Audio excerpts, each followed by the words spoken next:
1 जुलाई 1566 की शाम, जब अपना काम खत्म करके उसकी सचिव ने कल आने की बात कहते हुए आज्ञा मांगी, तो उसने कहा कि वो कल का सूरज नहीं देख पाएगा। और अगले दिन ऐसा ही हुआ। वो अपने बिस्तर के पास मृत पाया गया। उसने अपने मरने की भविष्यवाणी 1 दिन पहले ही कर दी थी। उसने अपनी वसीयत में लिख छोड़ा था कि उसे बैठी हुई मुद्रा में दफन किया जाए, क्योंकि वह नहीं चाहता था लोग उसकी कब्र पर चलें, और ऐसा ही किया गया।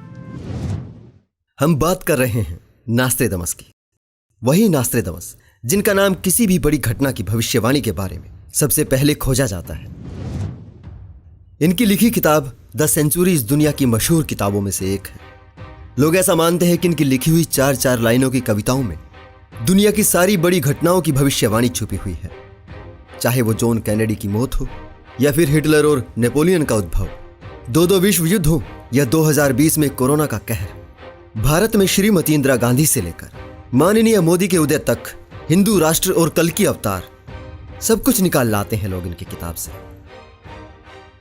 लेकिन क्या यह संभव है कि कोई इंसान अपने जीवन में ही भविष्य की सारी बातें लिख के चला जाए? वो सारी बड़ी बातें जो दुनिया के कई देशों में होंगी, वो देश जो उसके वक्त पर थे भी नहीं। नास्त्रेदमस को प्रॉफिट माना जाता है, भगवान का भेजा हुआ दूत। अब ये कोई मैसेंजर ऑफ गॉड थे या फ्रॉड थे? जानने के लिए बने रहे मेरे साथ इस वीडियो के अंत तक।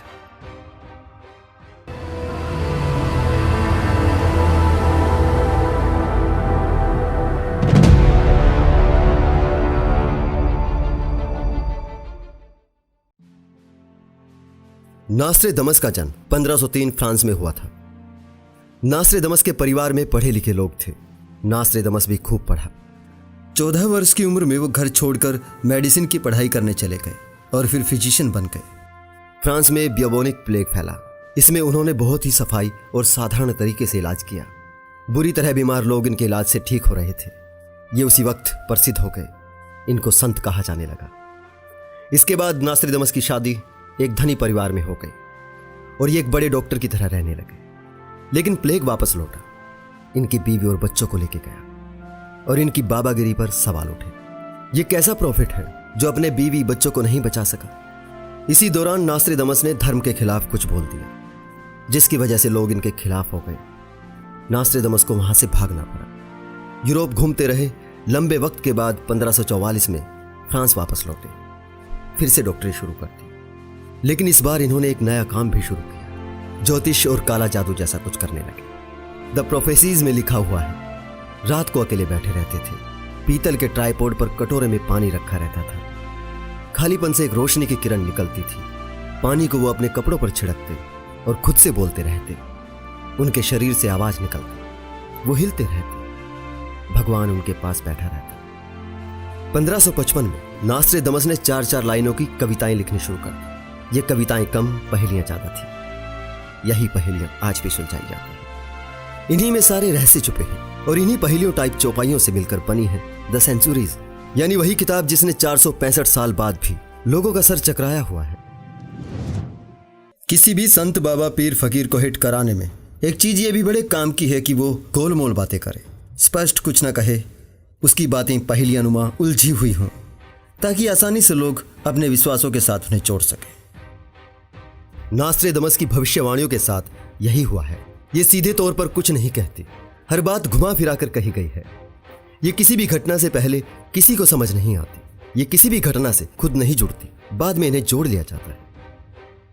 1566 में नास्त्रेदमस की मौत के बाद इनके समर्थकों का यही खेल शुरू हुआ था। इनकी बातें तूफान, भूकंप, प्लेग, लड़ाइयां, बाढ़, आक्रमण, कत्ल, सूखा, इन्हीं चीजों से जुड़ी रहती थी। उस वक्त इन चीजों को जानने और समझने के उपाय नहीं थे। लड़ाइयां आए दिन होती रहती थी, तो इनकी बातें लगातार चर्चा में बनी रही। ये दौर प्रथम और द्वितीय विश्व युद्ध तक जारी रहा। इसके बाद साइंस आ गया। लोग चांद पर पहुंच गए और लोगों ने तुरंत नास्त्रेदमस की किताब से उसे भी निकाल लिया। मशहूर जादूगर जेम्स रैंडी ने नास्त्रेदमस की किताब पर बहुत रिसर्च की और द मास्क ऑफ नास्त्रेदमस नाम की किताब लिखी।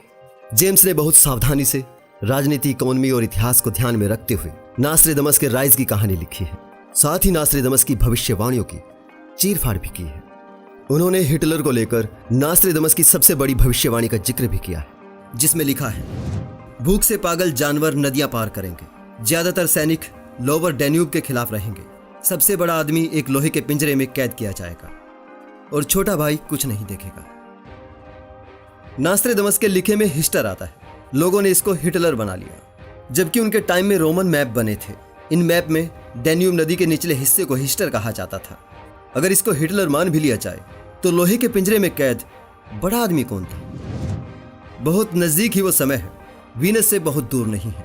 एशिया और अफ्रीका के दो बड़े लोग राइन और डैन्यूब नदी के किनारे आएंगे। माल्टा और लिगुआरिया में लोग रोएंगे, आंसू गिरेंगे। हर एक चौपाई पढ़कर यह जरूर लग रहा है कि कुछ बुरा होने वाला है, पर ऐसे डायलॉग तो हिंदी भूतिया फिल्मों के फकीर भी बोलते हैं। खैर, इसका अर्थ ये लिया गया कि यह द्वितीय विश्व युद्ध के बारे में लिखा गया है, मुसोलिनी और जापान के बारे में लिखा गया है, तभी अफ्रीका और एशिया का जिक्र किया गया है। फिर जर्मनी और इटली को भी इससे जोड़ दिया गया, क्योंकि वीनस लिखा है और वेनिस इटली का मशहूर शहर है। नास्त्रेदमस के मरने के बाद उनकी किताब पड़ी रही।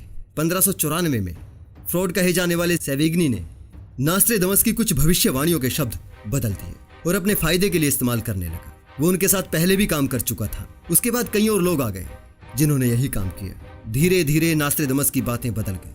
सारी बातें उसी हिसाब से बदली गई ताकि इनको भविष्यवाणी कहा जा सके। इसी किताब में सेवेग्नी की दी हुई नास्त्रेदमस की उन भविष्यवाणियों का भी जिक्र है जो कभी सही साबित नहीं हुई, क्योंकि ये बड़े ही सीधे तरीके से कही गई हैं, नाम और जगह के साथ। लड़ाई के बाद पेरिस हेनरी चौथे के हाथ में जाएगा। ये शहर उसी समय इसके हाथ में आ गया था जब सेवेग्नी ने नास्त्रेदमस की भविष्यवाणियों को लोगों के सामने रखा था। पेरिस का लगभग हर आदमी मर जाएगा, ऐसा नहीं हुआ। हेनरी का दुश्मन वनवास को जाएगा, ऐसा भी नहीं हुआ। वो बहुत ही शान शौकत से रहा। टर्की देश खुद को क्रिश्चियनिटी में कन्वर्ट कर लेगा। आज भी टर्की में इस्लाम है। ऐसे ही नास्त्रेदमस ने 1999 के 7वें महीने में दुनिया पर आसमानी आफत टूटने का जिक्र किया है। इसे लेकर तो लोगों ने कई साइंस फिक्शन कर लिए थे। डूम्सडे 1999 इसी पर आधारित एक बेहद चर्चित किताब थी जो 31 दिसंबर 1999 को दुनिया के खत्म होने का ऐलान कर रही थी, पर ऐसा नहीं हुआ।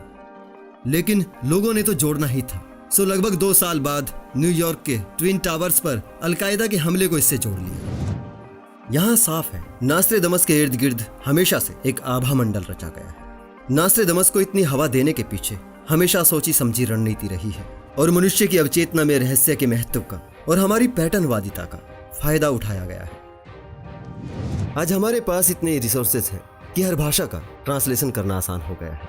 हर बात को तर्क की कसौटी पर परखा जा सकता है, तो साफ समझ में आता है नास्त्रेदमस की भविष्यवाणियों में किसी भी जगह या किसी भी तारीख का कोई जिक्र नहीं। हर जगह के बारे में नदी, पहाड़ और बिजली गिरने जैसी बातों का उल्लेख है, और यही चीज इस किताब के फेवर में जाती है।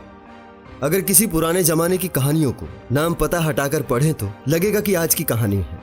अगर महाभारत की कहानी से ही नाम पता हटाकर पढ़ें तो लगेगा कि आज के नेताओं की बात हो रही है। कई बार कविताओं और कहानियों की खूबसूरती यही होती है कि समय जगह के बिना वो अपनी मौजूदगी का एहसास करा देती है। लोग भविष्यवाणियों का आधार रामचरितमानस को भी बना सकते हैं। तुलसीदास के कई दोहे भविष्यवाणी की तरह इस्तेमाल किए जा सकते हैं। नास्त्रेदमस की किताब भी किसी धार्मिक किताब की तरह ही है।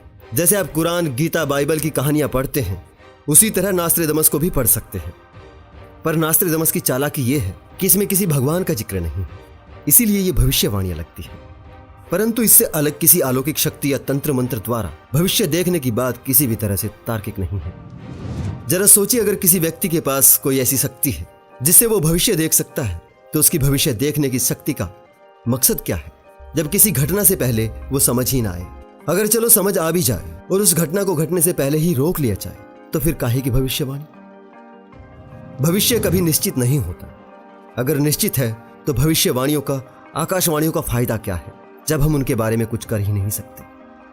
किसी को भविष्य देखने की कोई अलौकिक शक्ति किसी परम शक्ति द्वारा दिए जाने के पीछे उस परम शक्ति की मंशा क्या है, उसका मकसद क्या है?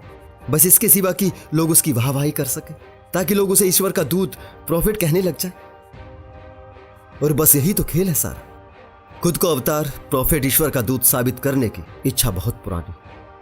पैगंबर, मसीहा बनने की शायद सभी में ना हो, लेकिन महान बनने की इच्छा तो कहीं ना कहीं सभी में होती है। बस कुछ लोग मेहनत और सत्य का रास्ता अपनाते हैं और कहीं झूठ बोलकर खुद का अवतार, पैगंबर कह के चले जाते हैं। और उनकी इस महान और मशहूर बनने की सनक ने लोगों को सदियों तक बेवकूफ बनाकर रखा है। ये महान और मशहूर बनने की सनक इंसान से कुछ भी करा देती है। किसी को सीरियल किलर भी बना देती है तो खुद को अमर करने की चाह मौत से गले मिलवा देती है। नास्त्रेदमस बीमार व्यक्ति था, मानसिक भी और शारीरिक भी। तो कोई हैरानी की बात नहीं होनी चाहिए कि उसने एक दिन पहले कह दिया था कि वो कल का सूरज नहीं देख पाएगा। नास्त्रेदमस में ऐसा कुछ भी खास नहीं है जो भारत में कमंडल उठाए घूमते हुए किसी साधु या बाबा में ना हो। हमारे यहां तो पहले से ही हजारों नास्त्रेदमस बनारस के घाट पर बैठे भांग पी रहे हैं। हर गांव देहात में तांत्रिक भगत भविष्यवाणी करते हैं और ऐसी तांडव जैसी हरकतों के साथ भविष्यवाणी करते हैं कि लोगों को कई दिनों तक नींद नहीं आती। फेंकने में वो किसी नास्त्रेदमस से कम नहीं है। नास्त्रेदमस और हमारे तांत्रिक साधु बाबाओं में फर्क बस इतना सा है कि उन्होंने कोई किताब नहीं लिखी, शायद लिख भी देते अगर लिखना आता। अगर आपको भी नास्त्रेदमस जैसी भविष्यवाणी करनी है तो एक वेबसाइट का लिंक दे रहा हूं। इस वेबसाइट पर नास्त्रेदमस के ही अंदाज में खूब चौपाइयां बनाई जाती हैं। तो दोस्तों, आप भी बन सकते हैं नास्त्रेदमस। आज के लिए इतना ही दोस्तों, जल्दी ही मिलते हैं नई वीडियो के साथ।